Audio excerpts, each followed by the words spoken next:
गर्भ में गूंजती गीता, माँ और शिशु के लिए श्री कृष्ण का दिव्य संदेश। जब एक माँ गर्भवती होती है तो वह अकेली नहीं होती। उसके हर विचार, हर भावना, हर ध्वनि सीधे उस नन्ही आत्मा तक पहुंचती है।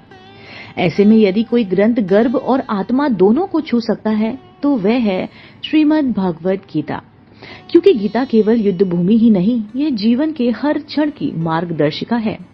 भगवद गीता, जिसे स्वयं श्री कृष्ण ने अर्जुन को सुनाया था, आज भी उतनी ही प्रशंसनीय है, खासकर उन माँओं के लिए जो एक नए जीव को जन्म देने जा रही हैं। क्यों? क्योंकि गर्भ अवस्था केवल शरीर की ही नहीं, यह चेतना की भी यात्रा है।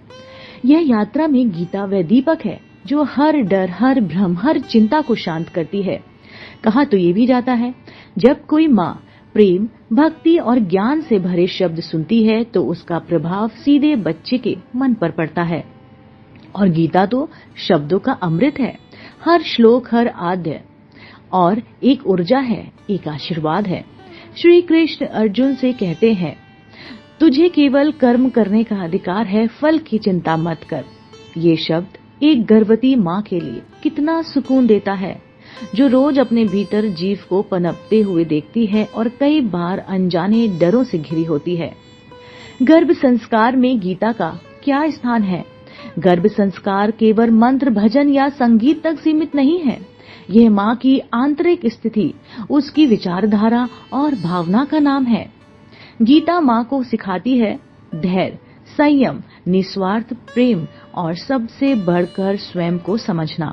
जैसे अर्जुन युद्ध भूमि में हिचकिचा रहे थे, वैसे ही एक माँ भी अनगिनत सवालों से घिरी होती है। और श्री कृष्ण की तरह गीता कहती है, अपने कर्तव्य को समझो और श्रद्धा से आगे बढ़ो। क्या गीता का असर गर्भ में पल रहे शिशु पर होता है? हाँ, बिल्कुल होता है। और इसका सबसे सुंदर उदाहरण है अभिमन्यु। जब वह माँ के गर्भ में था तो उसने चक्रव्यूह भेदन की कला भी सुन ली थी। यह कोई मिथक नहीं, यह इस बात का संकेत है कि गर्भ में भी चेतना जागृत होती है। तो सोचिए, अगर माँ गीता के श्लोक, उनकी व्याख्या या बस श्री कृष्ण का नाम भी रोज सुनती है तो शिशु कैसा आत्मसंपन्न हो सकता है। गीता में कुछ श्लोक हैं जैसे विशेष रूप से माँ के लिए ही बनाए गए हैं। योगस्थ करु कर्माणि, मत डगमगाओ, संतुलित रहो। समतम योग उच्यते, जीवन के हर पल को एक जैसे अपनाओ। अहिंसा, सत्य, क्षमा, शांति, यह गुण गीता सिखाती है और यह गुण एक माँ और शिशु को दे सकती है। इन श्लोकों को सुनना, दोहराना या ध्यान में रखना माँ और बच्चे दोनों के लिए एक ऊर्जा का कवच बन सकते हैं।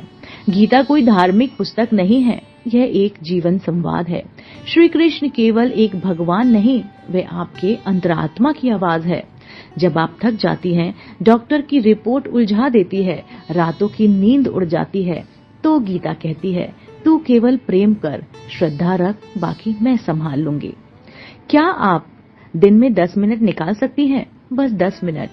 इसमें आप कोई एक श्लोक सुने या श्री कृष्ण का ध्यान करें। आप चाहे तो ये कह सकती हैं, हे कृष्ण, मेरे बच्चे को वही ज्ञान और साहस देना जो आपने अर्जुन को दिया। यह प्रार्थना नहीं, ये संस्कार है। क्या आप कर सकती हैं? सुबह उठकर गीता का एक श्लोक सुने या फिर पढ़ें। श्री कृष्ण के भजन धीमे स्वर में सुने। ध्यान करते समय ये कल्पना करें कि श्री कृष्ण स्वयं आपके बच्चे को आशीर्वाद दे रहे हैं। आपके अपने मन में यह दोहराएं, मेरा बच्चा शांत, बुद्धिमान और दिव्य गुणों से भरा है। ध्यान रहे, आपका हर विचार, हर भावना आपके गर्भ में एक संवेदनशील आत्मा तक पहुंच रही है। गीता माँ को क्या देती है? साहस जब डर सताता है, शांति जब मन डगमगाता है, प्रेम जब तन थक जाता है और शक्ति जब लगे कि मैं अकेली हूँ। श्री कृष्ण कहते भी हैं, जो मेरा ध्यान करता है मैं उसका भार उठाता हूँ। तो क्या आप ये भार उनके चरणों में नहीं रखना चाहेंगी?